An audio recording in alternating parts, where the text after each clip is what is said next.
नमस्कार। मैं हूं अजय कुमार और आप देख रहे हैं मेरा यूट्यूब चैनल अजय हिंदुस्तानी। एक बार फिर आप सबका स्वागत है।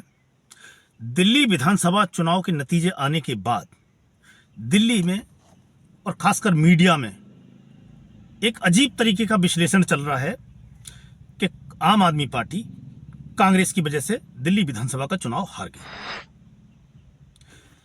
ये किस तरीके का विश्लेषण है, मेरी समझ से बाहर है। और बड़े बड़े यूट्यूबर और बड़े बड़े मीडिया चैनलों के एंकर और बड़े बड़े जर्नलिस्ट इस विश्लेषण को दिखा रहे हैं, बता रहे हैं कि आम आदमी पार्टी अगर कांग्रेस के साथ गठबंधन बना के चुनाव लड़ती तो शायद दिल्ली के चुनाव के नतीजे कुछ और होते और भारतीय जनता पार्टी मुश्किल से 32-33 सीटों पर सिमट कर रह जाती और आम आदमी पार्टी और कांग्रेस की सरकार एक बार फिर दिल्ली में बन जाती। जितने मीडिया के बंधु हैं उनको यह लगता है कि गठबंधन होने से आम आदमी पार्टी और कांग्रेस की जीत पक्की हो जाती, पर मैं ऐसा नहीं मानता हूं। मुझे नहीं लगता कि कांग्रेस पार्टी और आम आदमी पार्टी में गठबंधन होता तो सरकार आम आदमी पार्टी की बनती। मैं ये मानता हूं कि जो आदमी जो कांग्रेस का सपोर्टर है, अगर वो अरविंद केजरीवाल और उनकी पार्टी को पसंद नहीं करता है और जिसने पिछले 12 साल गालियां खाई हैं अरविंद केजरीवाल उनकी पार्टी के नेताओं से, वो अरविंद केजरीवाल के नाम पर वोट नहीं देता। या जिसने कांग्रेस को गाली दी है और जिसको कांग्रेस पसंद नहीं है, जिसको राहुल गांधी पसंद नहीं है, जिसको प्रियंका गांधी पसंद नहीं है और वो आम आदमी पार्टी का सपोर्टर है, तो वो कांग्रेस को वोट नहीं देता। इसका एग्जाम्पल है 2024 का लोकसभा चुनाव दिल्ली में। दिल्ली की जो 7 सीटें थी उन पर कांग्रेस पार्टी और आम आदमी पार्टी गठबंधन के तहत लड़ी थी, क्योंकि इंडिया गठबंधन बनाया गया था केंद्र सरकार के खिलाफ, यानी कि मोदी सरकार के खिलाफ। भारतीय जनता पार्टी का जो एनडीए गठबंधन था उसके खिलाफ एक बड़ा मोर्चा बनाया गया था, इंडी गठबंधन। दिल्ली की 7 लोकसभा सीट पर आम आदमी पार्टी और कांग्रेस का जो गठबंधन था, इंडी गठबंधन, बुरी तरह हारता है और औंधे मुंह गिरता है। तो उस चुनाव में भारतीय जनता पार्टी को मात नहीं दे पाया ये गठबंधन, तो विधानसभा के चुनावों में कैसे मात दे देता। जो भारतीय जनता पार्टी को पसंद करता है वो वोट तो आम आदमी पार्टी और कांग्रेस की तरफ जाने से रहा, और जो वोट कांग्रेस पार्टी का समर्थक है, जो उनका कट्टर समर्थक है, वो आम आदमी पार्टी को तो नहीं जाएगा। क्योंकि आम आदमी पार्टी ने जितनी गालियां कांग्रेस पार्टी और उसके नेताओं को दी हैं, उसके कार्यकर्ताओं को दी हैं, जितना जलील उनको किया गया है, जितनी बेइज्जती कांग्रेस और उसके नेताओं, उनके लीडरों की गई है, उतना तो भारतीय जनता पार्टी के नेताओं और उसके सपोर्टरों का भी नहीं किया है अरविंद केजरीवाल एंड पार्टी ने। उनके नेता संजय सिंह, अरविंद केजरीवाल, मनीष सिसोदिया, आतिशी सिंह, 2024 के लोकसभा चुनाव से पहले सबसे बड़ा उनका टारगेट जो होता था वो कांग्रेस ही होती थी। जब कांग्रेस को दोनों जगह से उखाड़ दिया उन्होंने और कांग्रेस एक बहुत छोटे इलाके में सिमट कर रह गई, कुछ राज्यों में ही उसकी सरकार बची, तब उन्होंने अपना टारगेट चेंज किया और वो भारतीय जनता पार्टी को टारगेट करने लगे। ये अभी बाद की बात है, नहीं तो पहले से उनके निशाने पे हमेशा कांग्रेस रही, कांग्रेस के कार्यकर्ता और कांग्रेस के नेता ही रहे। तो जितना जलील कांग्रेस और कांग्रेस के नेताओं को किया गया है, तो जो कांग्रेस का सपोर्टर वोट है वो कभी अरविंद केजरीवाल की तरफ नहीं जाएगा, मुझे जो लगता है। और जो कांग्रेस से दुखी था और भारतीय जनता पार्टी से दुखी था, जिसको आम आदमी पार्टी में उम्मीद देखी, वो अब वापस से कांग्रेस को वोट नहीं देगा। तो गठबंधन करने से दिल्ली में कुछ नहीं होने वाला था। ये सिर्फ कागजों पर आप जोड़ सकते हो कि इतना % वोट आम आदमी पार्टी को मिला, इतना बीजेपी को। अगर इसमें कांग्रेस के वोट जोड़ दिए जाएं तो कांग्रेस का उम्मीदवार जीत सकता था। ये सिर्फ कागजों में अच्छा लगता है, पर यह रियलिटी नहीं है। अगर ऐसा होता तो 2019 में जो सबसे मजबूत गठबंधन एक बना था उत्तर प्रदेश में 80 लोकसभा सीटों पर, 2019 के लोकसभा चुनाव से पहले कांग्रेस पार्टी और बहुजन समाज पार्टी और समाजवादी पार्टी, इन्होंने इतना मजबूत गठबंधन एक उत्तर प्रदेश में बनाया था भारतीय जनता पार्टी को मात देने के लिए। उस गठबंधन का क्या हश्र हुआ था लोकसभा के चुनावों में, आप सबको पता है। और भारतीय जनता पार्टी कितनी सीटें जीती थी और गठबंधन को कितनी सीटें मिली थी, यानी कि भारतीय जनता पार्टी 80 में से 64 सीट जीतने में कामयाब हुई थी और 15-16 सीटें ये गठबंधन को मिली थी। अगर गठबंधन करके ही भारतीय जनता पार्टी को हराना था तो उस चुनाव में हरा सकते। और 2024 का मैंने एग्जाम्पल आपको दिया, कि 2024 में जो लोकसभा चुनाव था दिल्ली में 7 सीटों के लिए, उसमें क्या हुआ था। हाँ, एग्जाम्पल लोग देते हैं कि जो 2024 का लोकसभा चुनाव हुआ था उसमें उत्तर प्रदेश में जो गठबंधन बना था अखिलेश यादव और कांग्रेस पार्टी के बीच में, उस गठबंधन ने भारतीय जनता पार्टी के विजय रथ को रोक दिया था। अब मैं उनसे पूछना चाहता हूं कि 2019 का जो गठबंधन था वो 2024 के गठबंधन से मजबूत था, या 2024 में जो 2 पार्टियों का गठबंधन था वो 2019 में हुए 3 पार्टियों के गठबंधन से मजबूत था क्या। उत्तर प्रदेश में 2024 के लोकसभा चुनाव में सिर्फ कांग्रेस और विपक्ष का एक जो नैरेटिव था ना, वो कामयाब हुआ था कि भारतीय जनता पार्टी अगर 400 सीट जीत जाएगी तो ये संविधान बदल देंगे और आरक्षण को समाप्त कर देंगे।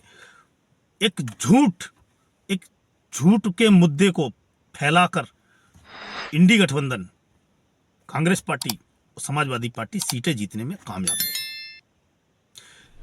पर बार बार आप झूठ बोल के जनता को नहीं बरगला सकते, नहीं उसको धोखा दे सकते।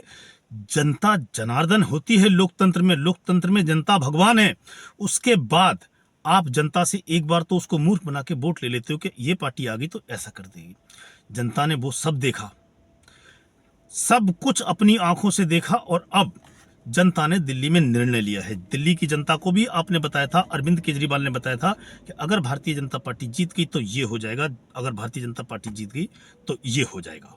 पर ऐसा कुछ भी नहीं हुआ। अरविंद केजरीवाल कहते थे आपकी बिजली के जो बिल हैं वो बढ़ जाएंगे, बिजली के लंबे लंबे कट लगेंगे। ऐसा कुछ नहीं हुआ। एक माहौल बनाने की यहाँ पर भी कोशिश की गई थी दिल्ली के विधानसभा चुनावों में।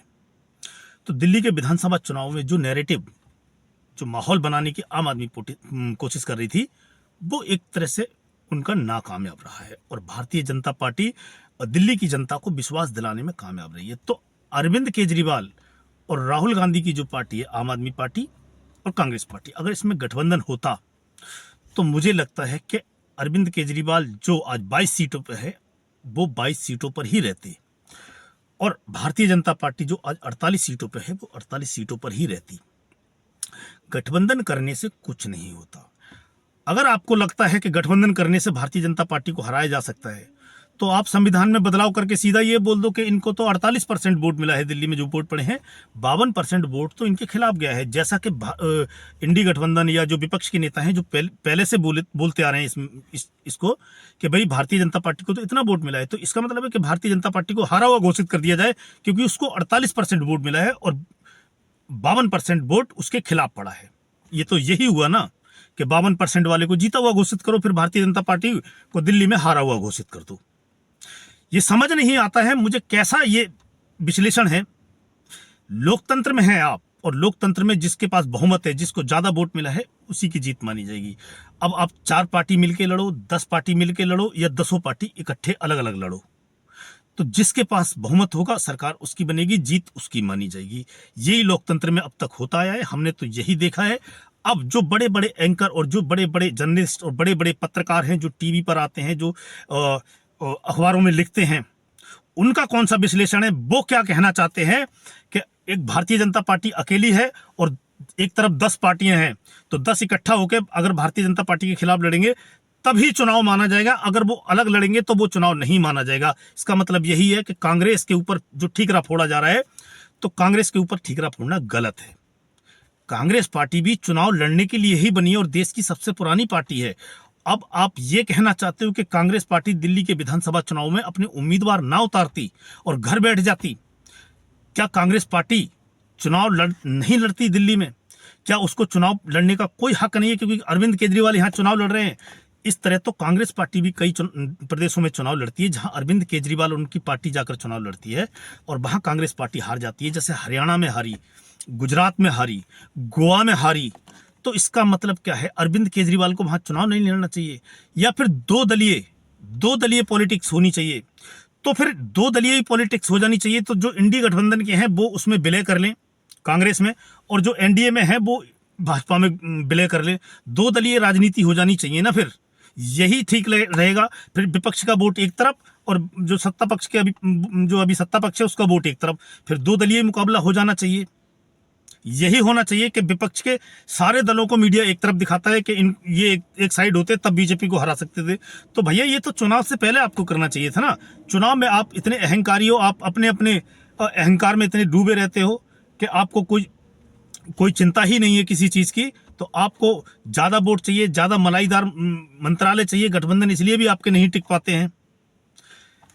तो मेरा तो यही कहना है, अगर मीडिया को ये लगता है कि ये जो चुनाव हैं ये दो दलीय होने चाहिए, क्योंकि मीडिया जिस तरह से बताता है वो दो दलीय ही लगता है, क्योंकि भारतीय जनता पार्टी की तरफ से यानी कि एनडीए की तरफ से सिर्फ भारतीय जनता पार्टी को दिखाया जाता है, और दूसरी तरफ तमाम विपक्ष के जो दल हैं उनको दिखाया जाता है कि इनको इतने परसेंट वोट मिले, इनको इतने परसेंट वोट मिले। अब कई जगह तो ऐसा भी होता है कि जो भारतीय जनता पार्टी के साथ में जैसे दल हैं वो अलग चुनाव लड़ते हैं, और जो बाकी समय पे वो गठबंधन करते हैं, कहीं कहीं उनका गठबंधन नहीं हो पाता है तो अलग चुनाव लड़ते हैं। तो इसमें क्या होना चाहिए कि जो अलग होकर चुनाव लड़ रहा है उसका वोट भी भारतीय जनता पार्टी के खाते में जोड़ दिया जाए।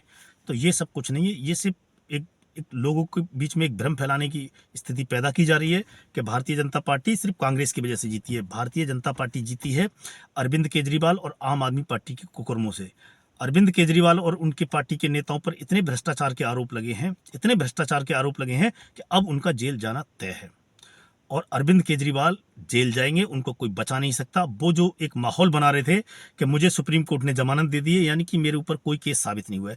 जमानत मिलना एक अलग बात है, किसी भी केस में पैरोल मिल जाती है, जमानत मिल जाती है, पर आप केस से बरी हो गए वो अलग चीज़ है। ये एक सिर्फ भ्रम फैलाया जा रहा था। अब अरविंद केजरीवाल जो चुनाव से पहले ये बोलते थे कि अगर दिल्ली की जनता अगर मुझे वोट देती है तो मैं मानूंगा कि उसने मुझे ईमानदार माना है, अगर दिल्ली की जनता मुझे वोट नहीं देती है तो मैं समझूंगा कि मुझे बेईमान माना है। अब अरविंद केजरीवाल को फैसला करना है कि वो राजनीति में बेईमान बनकर रहेंगे, या राजनीति में जिसको बोलकर वो ईमानदारी के बल पर आए थे यहाँ तक, ईमानदारी का झंडा ऊपर रख के और खुद राजनीति से दूर चले जाएंगे, क्योंकि दिल्ली की जनता ने उनकी बेईमानी पर मोहर लगा दी है। और वो एक तरह से जनता की अदालत जिसका वो बार बार दम भर रहे थे कि जनता की अदालत फैसला करेगी, उसमें वो दागी साबित हुए और दिल्ली की जनता ने उनको बेईमान माना है। अब अरविंद केजरीवाल क्या करने वाले हैं ये तो अरविंद केजरीवाल जानते हैं। मुझे लगता है कि अरविंद केजरीवाल अब पंजाब की राजनीति में ज़्यादा सक्रिय होंगे। अब मैं पंजाब पर भी एक वीडियो बनाऊंगा, इस वीडियो के बाद मैं पंजाब पर वीडियो बनाने वाला हूं। तो आज की वीडियो में इतना ही,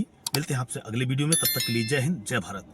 जो भी भाई चैनल पर पहली बार आए हैं, चैनल को सब्सक्राइब करें, बेल आइकन दबाएं और वीडियो को ज़्यादा से ज़्यादा लाइक और शेयर करें। धन्यवाद।